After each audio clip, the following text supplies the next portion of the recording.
যখনই আপনি কোনো নতুন জায়গায় আসবেন, আপনি কিন্তু নতুন নতুন ইংরেজি শব্দ শিখতে পারেন। সাপোজ আমি কিন্তু এখন একটা সরিষা খেতে দাঁড়িয়ে আছি। সো আমার ভিতরে কিন্তু অনেকগুলো কৌতূহল জাগতে আছে।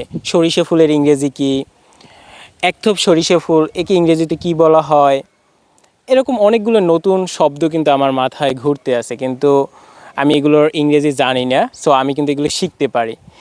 I mean it is kind of practical learning. So আমি বলতে পারি একথোপ সরিষা ফুল, a cluster of mustard flowers. And সরিষা ফুল এর ইংরেজি হলো মাস্টার্ড ফ্লাওয়ার। সরিষা প্লান্ট, সরিষা গাছ একে বলা হয় মাস্টার্ড প্লান্ট। সরিষা পাতা mustard leaf. And I can say that সরিষা ফুল হলুদ কালার, হলুদ রঙের। In English I can say that the mustard flower is yellow in colour. সরিষা পাতা সবুজ রঙের। The mustard leaf green in colour. So দেখুন, আমি কিন্তু শব্দও তৈরি করতে আছি আর নতুন নতুন বাক্যও তৈরি করতে আছি। সো আপনি যখনই নতুন কোনো জায়গায় যাবেন, নতুন নতুন বাক্য তৈরি করতে পারবেন, নতুন নতুন শব্দ জানতে পারবেন।